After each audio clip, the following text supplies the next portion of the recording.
दिखाकर क्या विपक्ष मर्यादा की सीमा पार नहीं कर रहा? सवाल ये भी कि क्या मोदी विरोध में विपक्ष की सियासत देश विरोधी नहीं हो रही?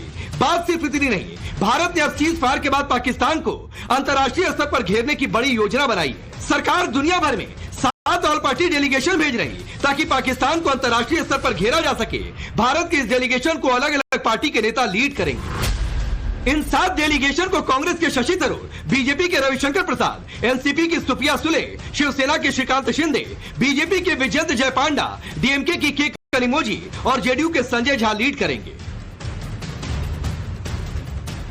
इन 7 नेताओं के साथ अलग अलग दलों के करीब 8 से 10 नेताओं का समूह होगा जो दुनिया भर में पाकिस्तान की आतंक परस्ती को बेनकाब और भारत की आतंक पर जीरो टॉलरेंस की पॉलिसी को बताएगा। लेकिन इस पर भी सियासत शुरू हो गई है। कांग्रेस ने शशि थरूर के नाम को लेकर ऐतराज जताया तो बीजेपी ने पलटवार किया। भारत सरकार ने एक सराहनीय कदम उठाया है कि ऑल पार्टी डेलीगेशंस को अलग अलग दुनिया के कोनों में भेजा जाएगा और पाकिस्तान का असली चेहरा उजागर किया जाएगा। इसमें हम दल नहीं, हम देश के हित को, राष्ट्र हित को सर्वोपरि रख रहे हैं। परंतु दुख की बात यह है कि कांग्रेस पार्टी को अपने ही नेताओं पर भरोसा नहीं है। जो डॉक्टर शशि थरूर लगातार पाकिस्तान के नैरेटिव को ध्वस्त कर रहे हैं, भारत प्रथम का परिचय दे रहे हैं, कांग्रेस ने देश फर्स्ट के बदले दरबारी फर्स्ट कर दिया। अब सवाल है कि पहले ऑपरेशन सिंदूर और सीज फायर पर सियासत और अब ऑल पार्टी डेलीगेशन पर सवाल, क्या विपक्ष के लिए सब कुछ सिर्फ सियासत है? Bureau report, times now Bharat.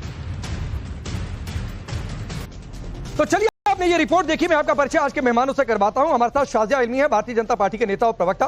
Colonel Shailendra Singh defence expert के तौर पर इस स्टूडियो में मौजूद है। शुभरास्ता है पॉलिटिकल एनालिस्ट के तौर पर। जगदीश शर्मा जी कांग्रेस पार्टी के नेता। प्रोफेसर धर्मेंद्र यादव समाजवादी पार्टी के नेता और प्रवक्ता। और प्रियंका भारती हैं आरजेडी के नेता और प्रवक्ता। आप सभी का बहुत बहुत स्वागत है। शुरुआत जगदीश जी आपसे करता हूं और सवाल सिर्फ इसलिए कि भाई ये सबूत हमने देखे, क्या पाकिस्तान में स्ट्राइक हुई, खुद शहबाज शरीफ कबूल कर रहे हैं सर, लेकिन उसके बावजूद आप लोग हर चीज में पॉलिटिक्स खोज कर लाते।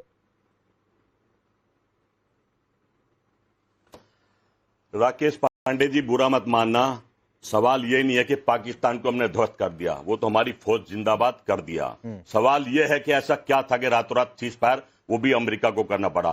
थोड़ा सा मौका था, आप लोग चैनल वाले सभी बता रहे थे हमने लाहौर पर कब्जा कर लिया, बड़ा अच्छा लग रहा। 3 बजे तक मैं तो सो रहा, सुबह हम शायद बिरयानी हुई लाहौर में जाके खाएंगे। सवाल यह है कि सीज फायर क्यों, और वो भी तीसरे आदमी ने करा, जब हमारी फौज जिंदाबाद थी, जिंदाबाद और जिंदाबाद रहेगी, कब्जे तक पहुंच गई थी। प्रधानमंत्री जी कहते चुनाव में हम पीओके ले लेंगे, हम बलूचिस्तान ले लेंगे, सच्चा मौका नहीं मिला था। मैं प्रधानमंत्री के साथ हूं, मेरे सारे नेता प्रधानमंत्री के साथ है, आप भी थे, मैंने देखा वहां पे, पर क्यों ऐसा मौका छोड़ दिया? अब सांप तो निकल गया है, लकीर पीटने कोई फायदा नहीं। कहने के मैं समझता हूं हमारे देश के मुखिया, नहीं सांप कहीं निकला नहीं है जगदीश जी, आज सर सांप कहीं निकला नहीं है। मैं चाह रहा था कि आप ये बोल दें, निकल गया, मैं चैलेंज नहीं सांप कहीं निकला नहीं है, सांप कहीं निकला नहीं है, और आपको इसकी तस्दीक मैं करवा देता हूं, फिर डिबेट ओपन करूंगा।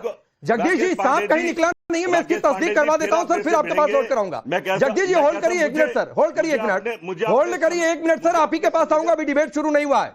मैं कर्नल शैलेंद्र सर के पास जाना चाहता था क्योंकि एकमात्र डिफेंस एक्सपर्ट है, वो पॉलिटिकल डिबेट में पढ़ेंगे नहीं। आपको तस्दीक करवा देता हूं कि कैसे सांप की गर्दन हमने पकड़ रखी है। तो रुक जाइए, पहले सुनिए। शैलेंद्र सर, क्या सांप निकल गया है? क्या हमने सांप की गर्दन पकड़ नहीं रखी है? एयरबेस को मरम्मत के लिए टेंडर जारी हो चुका है, शहबाज शरीफ रात भर सो नहीं पा रहे थे, क्या यह सांप की गर्दन पकड़ने जैसी नहीं है? ऑल पार्टी डेलीगेशन भेज रहे हैं कि दुनिया भर में पाकिस्तान को अलग थलग कैसे किया जाए, सिंधु जल संधि समझौते को रद्द करना, पाकिस्तान घुटने के बल आया, कहा कि सीज फायर दे दो। क्या यह सांप की गर्दन छूटी है या हमने पकड़ रखी है? जय हिंद, नमस्कार राकेश जी। मैं तो सिर्फ एक बात कह पाऊंगा, मैं डिफेंस एक्सपर्ट तो नहीं हूं, लेकिन मैं चीजों को एनालाइज थोड़ा बहुत कर पाता हूं अपने छोटे से एक्सपीरियंस में। और जगदीश भाई के साथ हमारे अजीज रहे हैं।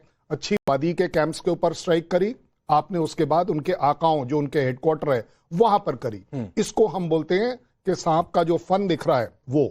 अब आ गई बात मन की, क्योंकि जहर फन में जो है वो तो आप रोक पाएंगे, मन को कैसे रोकेंगे? इसलिए आपने 9 और 10 तारीख को उनके जो air bases, air defence system, radar systems, वो जो इंस्टॉलेशंस है मिलिट्री, उनके ऊपर आपने कर दिखा दिया कि हम आपके देश में लंबाई चौड़ाई में कहीं तक पहुंच सकते हैं। आप जमीन के नीचे चले जाइए, रावलपिंडी का GHQ इस्लामाबाद शिफ्ट कर लीजिए। अगर हम ये पता कर सकते हैं, बता सकते हैं तो आप समझ लीजिए कि इस मन को अब तोड़ना हमारा फर्ज बनता है, हक बनता है। ज्यादा बड़ी बात, प्राइम मिनिस्टर ने जो सबसे बड़ी थ्रेट पाकिस्तान से रहती थी वो थी न्यूक्लियर थ्रेट। अब हमने उसको भी नकार दिया है कि आपकी ये जो ब्लैकमेल है, आपको अगर लगता है आपका न्यूक्लियर वेपन बहुत ज्यादा इफेक्टिव है, हम इससे ब्लैकमेल नहीं होने वाले। देखिए, मैं बड़ी जिम्मेदारी से कहूंगा कि ये जो सीज फायर है, सीज फायर की डेफिनेशन अगर आप देख लेंगे तो आप पाएंगे सीज फायर का मतलब है कहीं पर आप रुके हैं, खत्म नहीं करा है आपने। ऑपरेशन सिंदूर आपका अभी खत्म नहीं हुआ है, ये चल रहा है। इससे रिलेटेड क्या क्या कुछ और पीछे चल रहा है मैं उसको डिस्क्राइब इसलिए नहीं करूंगा क्योंकि वो बहुत बड़ी बात है। ज्यादा बड़ी बात आपके और मेरे as a citizen of country समझने के लिए ये है, हमने कुछ डिक्लेयर किया, हमने वो अचीव किया, और उसके आगे का ऑप सिंदूर का ये जो ट्रेलर है, इसके बाद की पिक्चर अब आप देखेंगे। ठीक है, फिर जगदीश जी आपके पास आता हूं सर। यहां पर भी कर्नल शैलेंद्र कह रहे हैं कि पूरी पिक्चर अभी बाकी है, सरकार कह रही है पूरी पिक्चर बाकी है, लेकिन शशि थरूर को डेलीगेशन में ले लिया जाए, आपकी पार्टी के हैं तो भी आपको दिक्कत होती है। आपकी पार्टी के एक नेता कह दे ऑपरेशन सिंदूर में सिर्फ 3-4 फाइटर जेट्स उड़ा दिए, कोई आपकी पार्टी के नेता उठकर यह कह दे कि आतंकियों ने धर्म पुष्कर मारा नहीं था, तो सर ये पॉलिटिक्स नहीं है तो और क्या है? उधर पाकिस्तान तबाह हुआ पड़ा है, दुनिया भर के वॉर एक्सपर्ट कह रहे हैं पाकिस्तान की ऐसी बुरी हालत 71 के बाद पहली बार हुई। सर आप लोगों को सिर्फ सियासत समझ में आ रही है? राकेश पांडे जी, बात को समझो ना, तो मैं किसी आपकी बात का विरोध कर रहा। ठीक है, हमारी सेना ने मारा, मैं तो कह ही रहा हूं, इसका विरोध थोड़ी कर रहा हूं। क्या कर रहे हैं? कर्नल साहब की बात का भी समर्थन कर रहा हूं। नहीं, क्या कर रहे हैं? कर्नल साहब की बात अल्प विराम है और आप इसका विरोध करें तो क्या है? ये फिर मौका था भाई, मौका अरे मौका था 71 में पीओके ले लेने का, मौका था कि 13,000 स्क्वायर किलोमीटर जमीन ना दी जाए। बहुत समय पर बहुत मौके होते हैं, लेकिन समय के हिसाब से फैसले लिए जाते हैं। जगदीश जी, जिसको प्रधानमंत्री जी अपना दोस्त कहते हैं, वो हमें रोज थप्पड़ में थप्पड़ मार रहा है। अरे भाई वही दोस्त ने कल कह दिया था। जगदीश जी, फिर आप सर पुरानी जगह पर अटके रहते हैं। उसी दोस्त ने कह दिया था कि मीडिएट नहीं करवाया, वो दोस्त बयान बदल दे रहे हैं, तो मत जाइए ना सर उधर, मत जाइए उधर। सुनो, हमारी सेना तोपों का मुंह खोल के खड़ी थी और प्रधानमंत्री जी कहते हैं सीज फायर कर दिया। अमेरिका कहता है क्यों? इस बात का दुख है मुझे, इस बात का दुख है। मौका था, आपको बहुत दुख है, दोबारा नहीं आएगा। आपको बहुत दुख है। करते हैं हम। शैलेंद्र सर एक चीज बता दीजिए, ये कह रहे तोपों का मुंह खुला हुआ था, तो तोपों का मुंह बंद कब हुआ? अभी भी खुला है भाई, कुछ बड़ा अभी भी खुला है। जगदीश जी, बड़ा शैलेंद्र सर एक क्विक रिप्लाई, फिर मैं आगे बढ़ता हूं। जगदीश जी, पाकिस्तान को अलर्ट कर, अरे जगदीश भाई, बड़ा होने वाला क्या क्या जगदीश भाई कर दिया आपने। जगदीश भाई, आपकी सेंटिमेंट्स, मेरी सेंटिमेंट्स, 140 करोड़ की सेंटिमेंट जरूर ये है कि हमें पाकिस्तान से पार पा लेना चाहिए, लेकिन जो हमारा डिक्लेयर्ड ऑब्जेक्टिव है, जो देश की 140 करोड़ की जो गवर्नमेंट है, उसने अगर एक ऑब्जेक्टिव सेट किया है, मानिए मेरी बात, काफी चीजें ऐसी हैं जो आपको और मेरे लेवल पर बात समझ नहीं आएगी। एक हायर लेवल होता है जहां इनपुट्स हर तरीके के होते हैं, इंटरनेशनल कम्युनिटी का आप रिस्पेक्ट करते हैं, आप अपने खुद का बोलते हैं कि this is not a era of war. तो इसलिए हमने इस बार क्या किया है, this is a era of war on terrorism. ठीक, ये एक टेररिज्म के ऊपर डिक्लेयर्ड वॉर है और चलती रहेगी। शाजिया, जगदीश जी का कहना है कि आपको पाकिस्तान पर क्या फैसला करना है वो कांग्रेस से जगदीश जी से पहले पूछ लिया करिए। सीज फायर कब करना है, डेलीगेशन में क्या क्या, कैसे कैसे क्या क्या, सब इनसे पूछा करिए, बिना पूछे मत करिए, वरना ये हर चीज में विरोध करेंगे। राकेश जी, मुझे 2 मिनट का मौका दीजिएगा, मैं आपसे इंतजार करूंगी। मैं पूरी तरह से कर्नल शैलेंद्र जी के साथ खड़ी हूं और मैं कहूंगी कि कांग्रेस पार्टी डिक्टेट नहीं करेगी हमारे देश की फॉरेन पॉलिसी। एक सबसे बड़ी बात, ये पार्टी जिसमें इतना अंदर का कलह है कि उनको दिक्कत हो रही है कि भाजपा ने शशि थरूर को क्यों चुना है। वो चाहते हैं गौरव गोगोई को, ये कोई बोल रहा है इंसान बीच में, मैं चाहती हूँ इस इंसान से चुप रहे, मैं नहीं बोलूंगी ऐसे। जगदीश जी रुक जाइए सर, प्लीज प्लीज, आप बोल, जगदीश जी ऐसे नहीं होता, रुक जाइए नहीं अच्छा लगता है ना, मैं नहीं अभी बाकी मेहमान भी हैं, रुक जाइए, वो अपनी बारी का इंतजार कर रहे हैं। प्लीज जगदीश जी रुक जाइए सर, प्लीज, अभी सिर्फ शाजिया की आवाज होने जा रही है।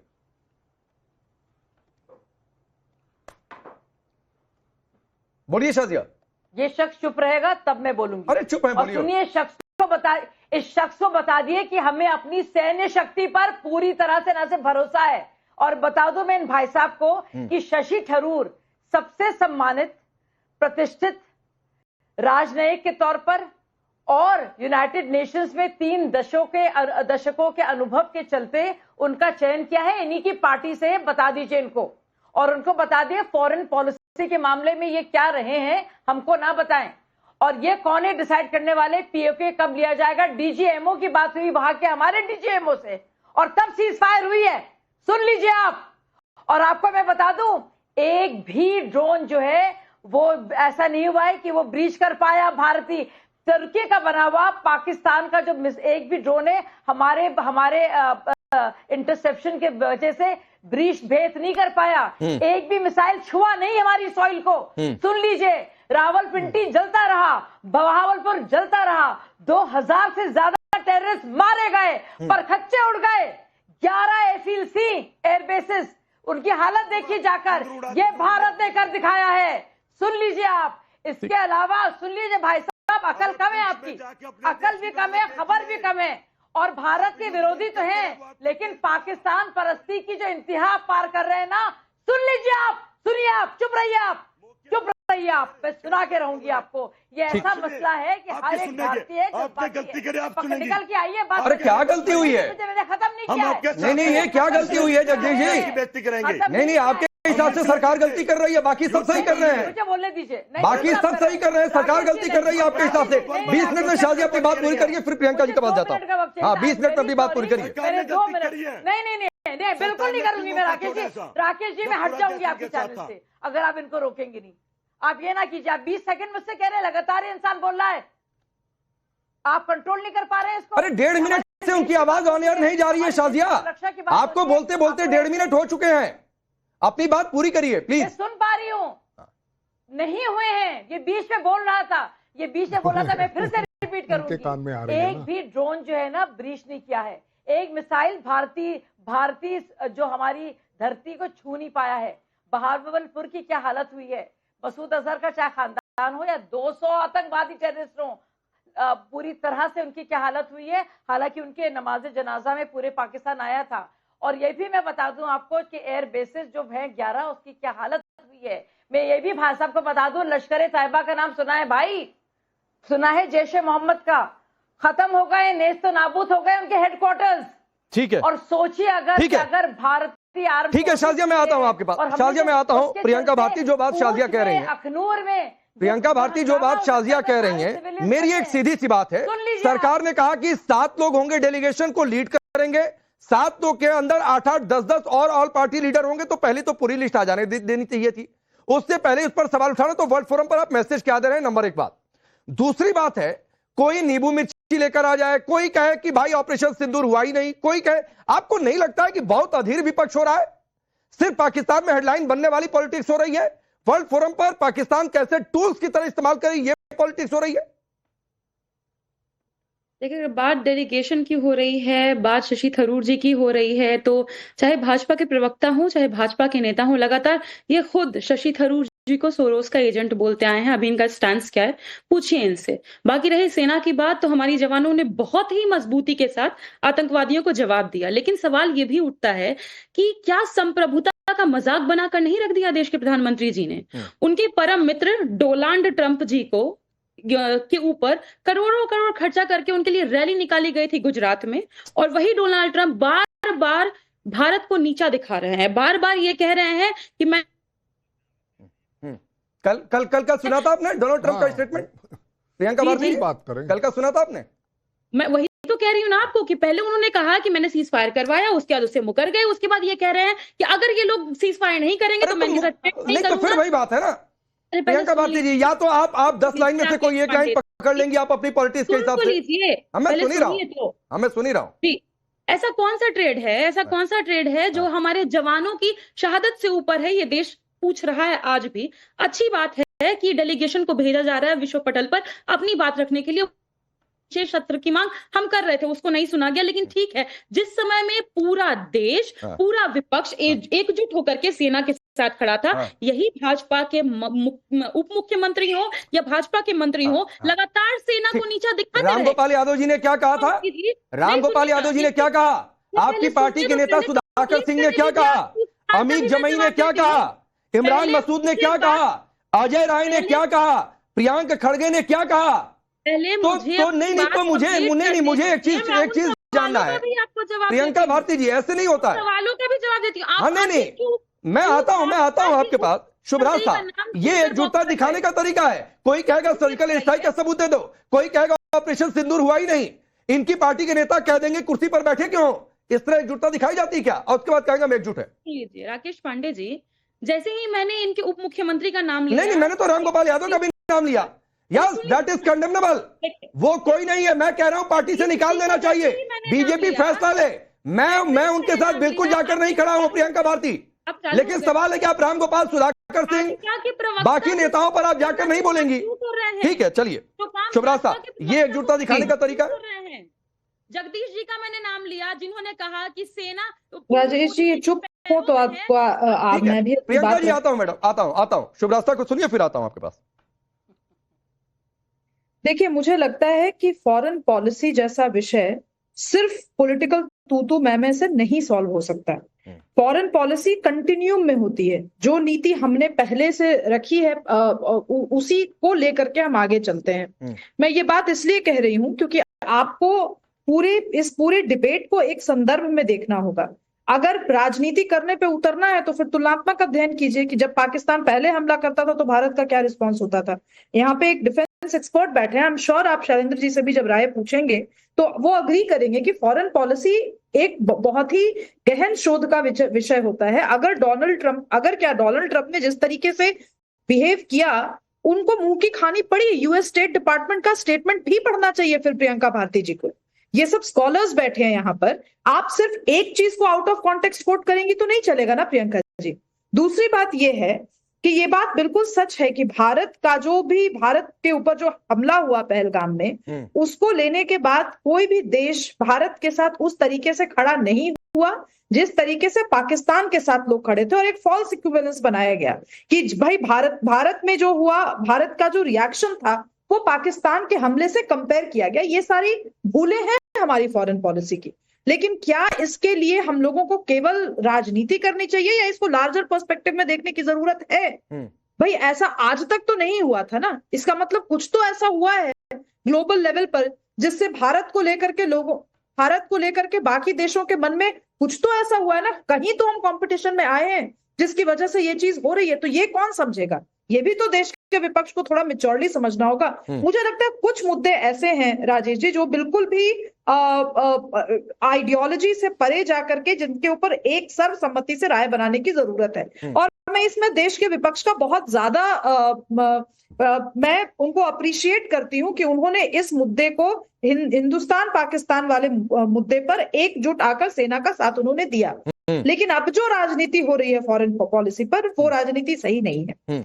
ठीक है प्रियंका जी, आता हूं। आप, मुझे मालूम है आप बोलना चाह रही है, धर्मेंद्र यादव भी बोल ले। धर्मेंद्र यादव जो कह रही हैं शुभरास्ता, ये बात सही है, ये बात मैं भी मानता हूं कि भारत के पूरे विपक्ष ने बहुत मैच्योर तरीके से बिहेव किया, लेकिन सर लूपहोल छोड़ते गए। कोई नेता आकर मुंह उठाकर कुछ भी बोल जाए, कोई एक्शन नहीं, सैनिकों की जाति बता दी जाए।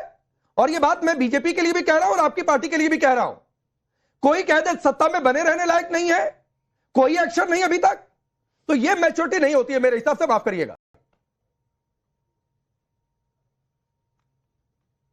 राकेश जी, जो गैर जिम्मेदाराना बयान भारतीय जनता पार्टी की तरफ से आए, जब जो कर्नल जो आपके कर्नल थे वहां पे हरियाणा के, जो उनकी पत्नी के ऊपर टिप्पणी की गई भारतीय जनता पार्टी के नेताओं के द्वारा, उनको देशद्रोही तक बोला गया। कर्नल सोफिया को क्या बोला गया आप जानते हैं? उसके बाद जो हमारे विदेश सचिव हैं उनको भारतीय जनता पार्टी की ट्रोल आर्मी ने क्या बोला ये आप जानते होंगे। तो भारतीय जनता पार्टी का जो गैर जिम्मेदाराना बयान, वो भी बड़े बड़े नेताओं की तरफ से, अभी कल का बयान आया उप मुख्यमंत्री रामगोपाल जी छोटे नेता है, सेना मोदी के चरणों में है। रामगोपाल जी छोटे नेता है आपके हिसाब से? नेताओं पे शूट करती है वो करे, इसमें कोई हमें आपत्ति नहीं है, लेकिन देश की सेना के शौर्य। अरे धर्मेंद्र यादव जी, रामगोपाल यादव जी छोटे नेता हैं, चरणों में ले जाकर रख दो। प्रियंक खड़गे, मल्लिकार्जुन खड़गे के पुत्र गिरता है, छोटे नेता हैं।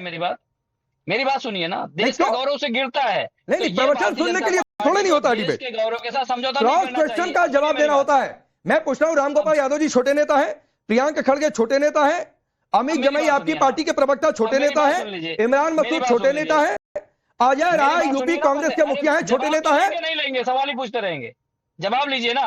प्रोफेसर राम गोपाल जी ने क्या कहा?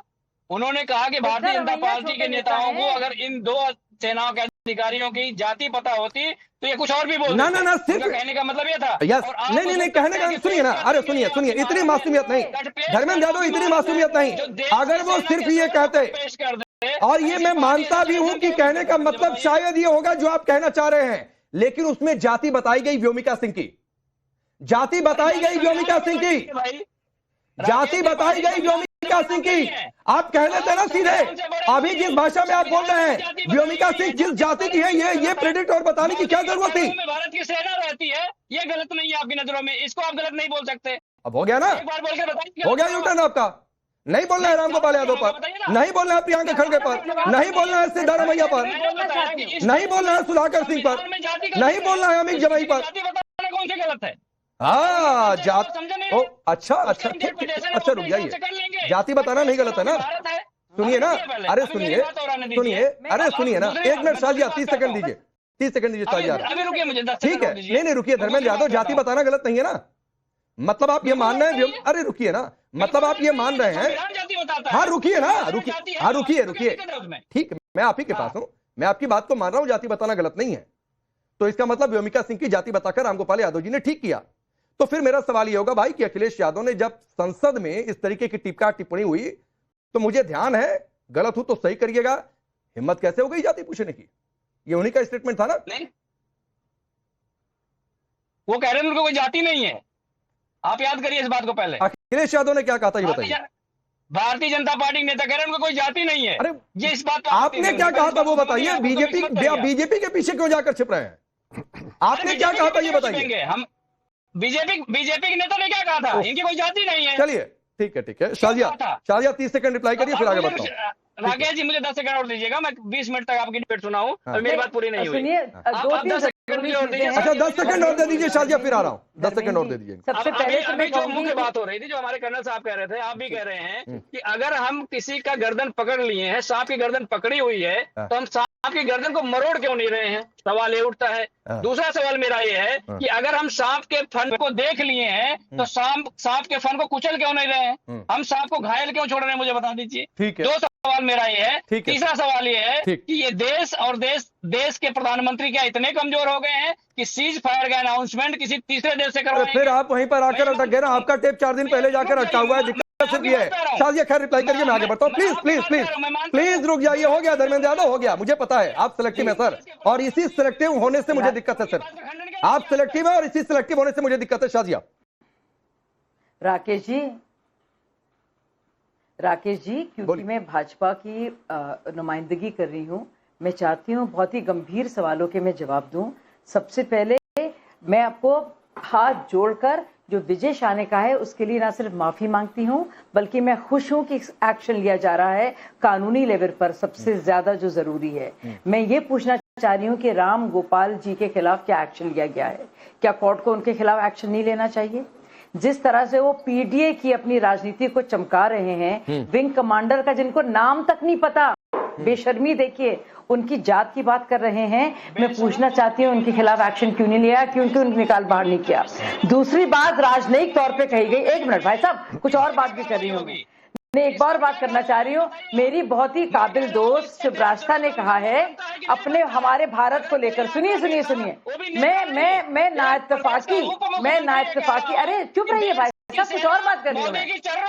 राकेश जी जरूरी बात है ये, इनको बोलने दीजिए। चलिए फिर आप इससे बड़ा अपमान देश का नहीं हो सकता है। हो गया आपका? अच्छा मैं बोल दूं, जरूरी बात है, ठीक है सर, ये जरूरी बात है। भाई साहब आप बोल रहे हैं, आप ठीक है, अरे ठीक है धर्मेंद्र यादव, ठीक है धर्मेंद्र यादव, रुक जाइए प्लीज सर, समय एक तो कम होता है, रुक जाइए, रुकिए प्लीज, शाजिया अपनी बात जल्दी पूरी करिए और 20 सेकंड आपको देता हूँ अपनी बात पूरी। सुनिए धर्मेंद्र भाई, देखिए बकवास बकबक करने से कोई फायदा नहीं होता। दूसरी बात एक बहुत गंभीरता से मैं कहना चाहूंगी, शिवराष्ट्र मेरी बहुत ही काबिल दोस्त है।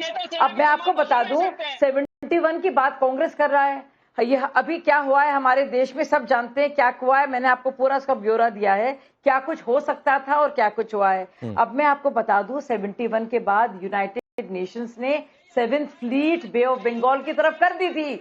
हमले के लिए। सिर्फ सोवियत यूनियन था साथ में, पूरा ओआईसी था उनकी तरफ। इस बार देखिए, चाहे सऊदी अरब हो, सुन्नी दुनिया का सबसे बड़ा जो देश है, या फिर ईरान हो, उन्होंने हमारा साथ दिया है। ओआईसी हमारी तरफ से है। ठीक है नहीं है राकेश जी, जरूरी बात है।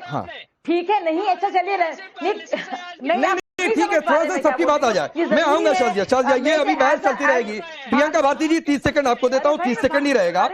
11 बेस तबाह टेंडर तक जारी हुए हैं, जनरल हेडक्वार्टर शिफ्ट करने की बातचीत हो रही है, जिसका जिक्र कर्नल शैलेंद्र सर कह रहे थे, और शाजिया कह रही है ठीक है बीजेपी के कुछ नेताओं ने गलती की है, एक्सेप्ट कर रही है, कार्रवाई होनी भी चाहिए। मैं सिर्फ ये कह रहा हूं, एक ईमानदार कोशिश हो रही है ऑल पार्टी डेलीगेशन को लेकर।